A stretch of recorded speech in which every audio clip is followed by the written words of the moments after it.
Um, hey everyone, second video. Thought I'd try to make it. I'm gonna just address. I am on the creepy pasta page because I kind of realized I don't want to just read Reddit stories. It sounds a little boring in my head, and it's not the only thing I want to read with y'all. I want to kind of make it.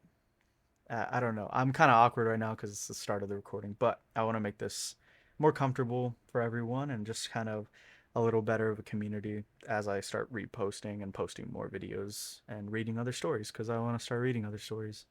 One of my coworkers suggested I should read off a 4chan post. I'm not doing that.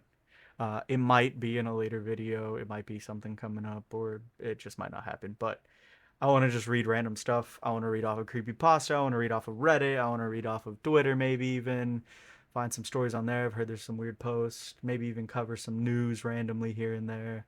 I just want to read random things to tell to you guys and show you guys. I also want to implement a new thing, um, which is recording my screen. I want to start recording my screen as I read so that y'all can see what I'm reading as well as follow along as I read. I'll try to crop and line up the video as best as I can as I record it, but for the meantime, this is the best I can do.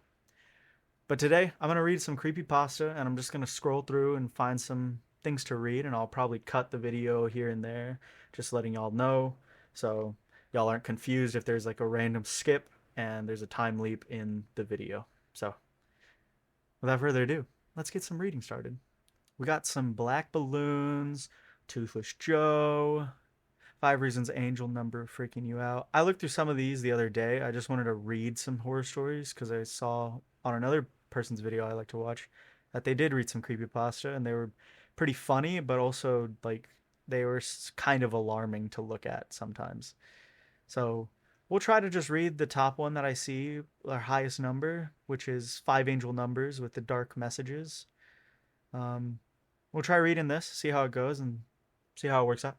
As the story titles, it's 5 Angels Numbers with dark messages, posted on April 4th, 2024, um, on, of course, Creepypasta's website.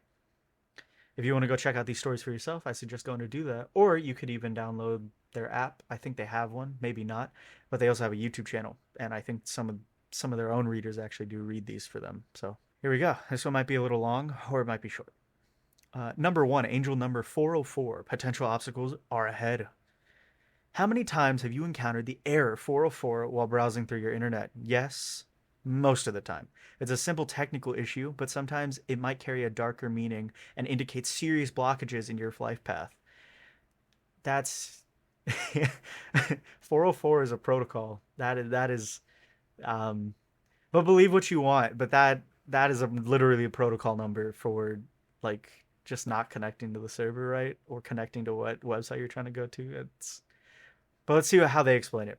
Let's say you decided to choose a reputable deposit gaming site for Wheaton.com, and suddenly you encountered a 404 error while trying to access your favorite game. Finally, you manage to start playing. You don't remember this number anymore, and then you notice that a slot machine you're playing lands on 404. Holy shit. That's devil's numbers. And this is the only single example of multiple ways you might encounter the angel number 404 in the digital space. Regardless of the situation, a message from the divine is that you might experience some obstacles in the future. See, 404 is literally a protocol number. I don't know what they mean by it's just a coincidence if a dude landed on a slot machine 404. Out of anything, you could land on 404 for numbers of reasons. 404 in a game for kills. It's some nut job out here is probably looking at 404 and they're like, you're like, it's the new 666. Run for your lives. That's just funny. Angel number 1010. Be careful with new beginnings. Surprisingly, the numerological meaning of the angel number 1010 is not all negative. In fact, it represents fresh opportunities and new beginnings. Does it? Can someone can someone link stuff if they see that? I want to know what they're talking about for that. Um, anyway, but this significance does not mean you shouldn't be careful while interpreting its message. The reason is that new opportunities, the are usually accompanied by new challenges. I'm having brain farts, I'm sorry. The fact that something good might happen in your life also means that you will face unknown variables and will have to make decisions that have the potential to determine your future. That's why you've got to be careful. Receiving the angel number 1010 from the universe is a sign that you should carefully assess every new step before finally making the right decision. You heard him. 1010. I mean, that's all you got to know. That's all it. That's it. Just know 1010. Number 3, angel number 1212. Your wake up call. The spiritual meaning of angel number 1212 is to pay attention to things happening around you. Be open and carefully assess each new opportunity that has appeared in your life. For instance, you might notice 1212 on a clock or this sequence in a phone number, address, or even receipts. Either way, your natural reaction would be to consider this as a positive call from your guardian angel about upcoming luck, but in reality, the number might carry a hidden dark message. The truth is that the divine might be sending you the number 1212 as a wake-up call. Either you need to get rid of some bad habits or disconnect from toxic relationships that are holding you back. So guardian angels are on the internet now? Is this what this is? Is this guardian angels on the internet? 404, 1010, 1212. 404 is a fucking protocol. I've never heard of 1010 and I've never heard of 1212. If you know anything about this, please let me know, because I really want to know what they're talking about. I looked at the post and this was like a 9.5 rating. I want to know what they're talking about for this video, for my sake, and so I get context behind what all these angels numbers mean. I don't know what they fully mean, honestly. Angel number 511, get rid of material attachments. Toxic relationships or habits aren't everything you need to stay, are everything you need, are, wait, whoa. I thought I read that wrong. No, it says aren't everything you need to stay away from. If you receive the number 5111 as a message from the universe, then you need to know that it's time to free yourself from some material belongings as well. Let's admit that we all take pleasure in material things. While these things can provide comfort and make us feel satisfied, we often fail to notice that we get attached to those material belongings. I'm never getting rid of my gaming PC if that's what they're trying to tell me right here. That is not going away from me right there.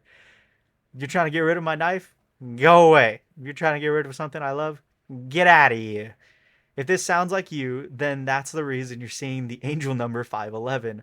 That often it's telling you that instead of acquiring more possessions, you should appreciate less. Let's go off unnecessary possessions.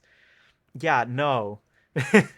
If you bought something and it's telling you to get rid of something, if it's worth over at least $100, screw the angel number 511. I'll just deal with the demons. My gaming PC gets haunted. I'll just keep playing and I'll just have a buddy there all the time. That's pretty much it. Okay, here's a number I'm familiar with. Angel number 666. Prepare for challenging times. The final angel number that carries a dark message won't surprise you. After all, most people immediately get scared after seeing the number 666 somewhere. This number has a reputation as the number of the beast in Christian teachings. As a result, it's associated with evil misfortune. While it may not always be true, and sometimes the universe might want to send you a different message from the angel number 666, it definitely wants you to reflect on your life, restore balance in it, and get prepared for tough times. I've gotten 666 for like a straight month every single day. I don't know if that's real of the beast, and I need to reflect on myself, but the numbers become so meaningless that I'm just like, yo. It's like 420 for me at this point. I'm just like, yo, that's sick. Anyway, I'm just going to keep playing my games. I've seen in my games a bunch. It's like 420 or 69. I'm just like, it's 666, but it looks like 69 at this point to me, because it's just like, that's sick. Final thoughts. The hidden meanings of these 5 angel numbers might initially appear scary or overwhelming, but once you realize how to decode the meaning of these numbers and tailor them to your personal life, the message angels are sending you will become clearer.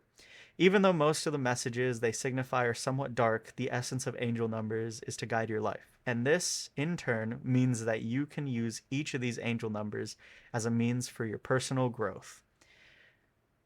It is a 9.5 from 2 votes. That's why it's so high. Um, if you want me to show y'all me leaving comments in this, or you want me to leave comments, let me know. Because personally, I don't believe in these things. These are not my type of things. But um, just yeah, I find them funny. If you believe in this stuff, that's fine. You vibe with yourself. I mean, it's your beliefs. I can't say anything about it. But I personally don't believe in this stuff, so it sounds kind of humorous to me. And it's 404 cracks me up the most because 404 is what I see all the time when I don't find a page that's been taken down for like a product I bought off of a scam website on accident. Like it's what I see usually if I can't find the hyperlink again or the direct source of the old website. It's just funny to me that that's an angel number now. Um, let's go to just top ranked stories. Let's see if we can find a scary story. I didn't think that one would be funny, so let's see if I can find a better one. Ben drowned. Okay. Bedtime. Okay, say bedtime sounds pretty fun. I'm gonna try to be a little more serious with this one. I'm gonna try to not joke as much. If I find something funny in there and I laugh, don't blame me. Bedtime. Or here, let me read this a little better. Bedtime, October 11th, 2012. Beings and entities, children and childhood, famous creepypasta, monsters, creatures, and cryptids, strange and unexplained. The Bedtime series. It has a 9.09 rating out of 12.47 thousand people. That's a lot. Okay, this should be good. I'm hoping. Creepypasta, Bedtime.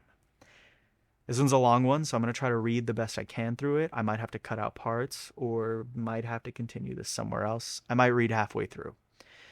Part 1, The Beginning. Bedtime is supposed to be a happy event from a tired child. For me, it was terrifying. While some children might have complained about being put to bed before they have finished watching a film or playing their favorite video game, when I was a child, nighttime was something to truly fear. Somewhere in the back of my mind, it still is. As someone who is trained in this science, I cannot prove what happened to me was objectively real, but I can answer that what I experienced was genuine horror.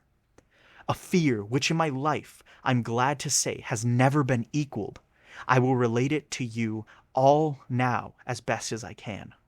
Make of it as you will, but I'll be glad to just get rid of it off of my chest.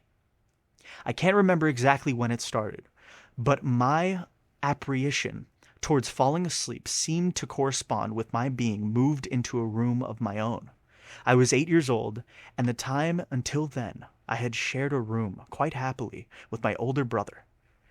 As it perfectly understandable for a 5-year-old, 5 years my senior, my brother eventually wished for a room of his own, and as a result, I was given the room at the back of the house.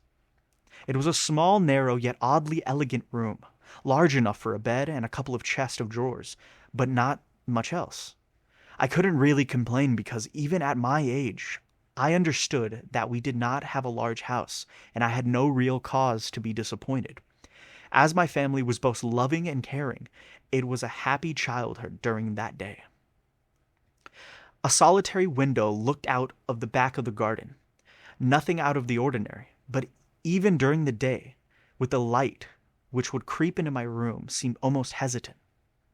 As my brother was given a new bed, I was given the bunk air beds, which we used to share. While I was upset about sleeping on my own, I was excited at the thought of me being able to sleep on the top bunk, which seemed far more adventurous to me. From the very first night, I remembered a strange feeling of unease creeping slowly from the back of my mind. I lay on top of the bunk, staring down at the action figures and the cars strewn across the green-blue carpet as the imaginary battles and adventures took place between the toys on the floor. I couldn't help but feel that my eyes were being slowly drawn towards the bottom of the bunk, as if something were moving in the corner of my eye. Something which did not wish to be seen. The bunk was empty, acceptably made with a dark blue blanket tucked in neatly, partially covering two rather bland white pillows. I didn't think anything of it at the time, I was a child, and the noise slipping under my door from my parents' television bathed me in a warm sense of safety and well-being. I fall asleep. When you awaken from a deep sleep to something moving or stirring, it can take a few moments for you to truly understand what is happening. The fog of sleep hangs over your eyes and the ears even when lucid. Something was moving, there was no doubt about that.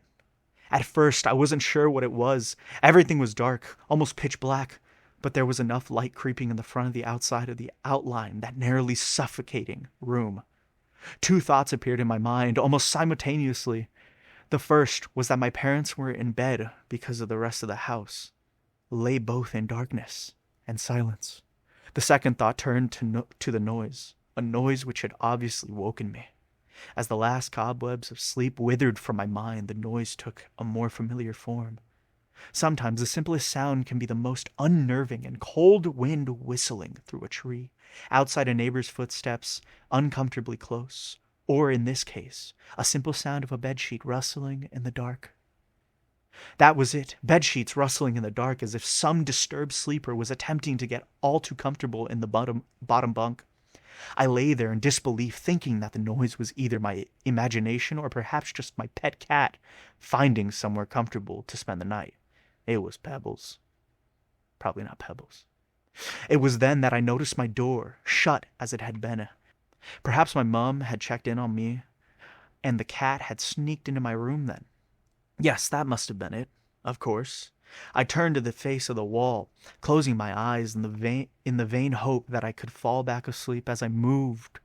The rustling noise from underneath me ceased.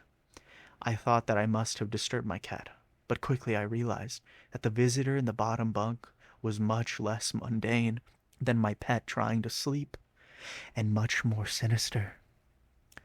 As if alerted to and disgruntled by my presence, the disturbed sleeper began to toss and turn violently, like a child having a tantrum in their bed. I could hear the sheets twisting and turning with increasing ferocity. Fear then gripped me, not like the subtle sense of unease I had experienced earlier, but now potent and terrifying. My heart raced as my eyes panicked, scanning the almost impenetrable darkness. I let out a cry, as most young boys do.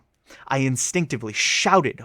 I could hear something stir on the other side of the house, but as I began to breathe and sigh of relief that my parents were coming to save me, the bunk bed suddenly started to shake violently, as if it gripped onto an earthquake.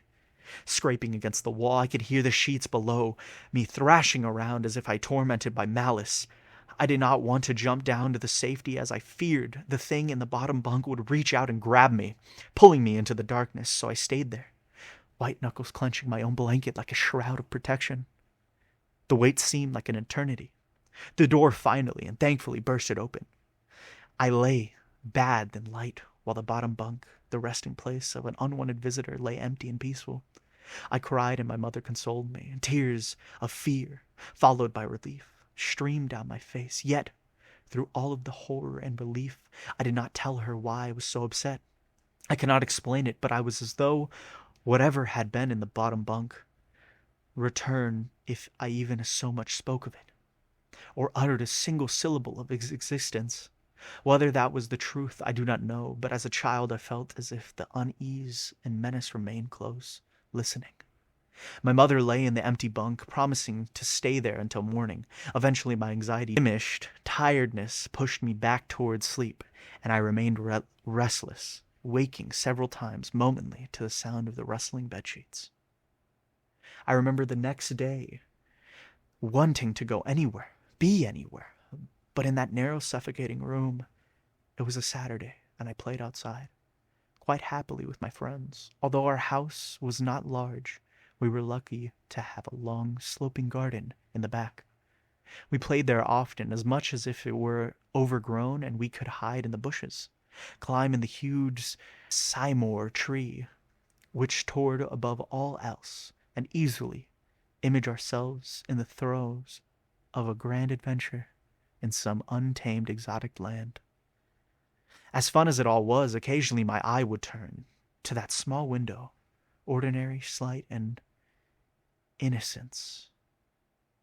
But for me, that thin boundary was looking at the glass into a strange, cold pocket of dread. Outside, the lush green surroundings of our garden, filled with smiling faces of my friends, could not extinguish the creeping feeling crawling its way up my spine, each hair standing on its end. The feeling of something in that room watching me play, waiting for the night when I would be alone, eagerly filled with hate. It may sound strange to you, but by the time my parents ushered me back into that room for the night, I said nothing. I didn't protest. I didn't even make an excuse as to why I couldn't sleep there. I simply and sullenly walked into that room, climbed the few steps into the top bunk, and then waited. As an adult, I would be telling everyone about my experience. But even at that age, I felt almost silly to be talking about something which I really had no evidence for. I would be lying, however, if I said that this was my primary reason. I still felt that this thing would be enraged if I was just so much as spoke of it. I'm going to end it there. I hope y'all liked the video, and I hope y'all appreciate the reading. I think it went a little more smoother for me, and if you want to give me some more feedback on how I actually read the story, let me know. And if you want me to come back to this story, also let me know. I hope y'all had a good time listening, and I hope I did a good job reading. I don't know how to end the video, but I will say and leave y'all with a grand adios and goodbye. Have a nice day.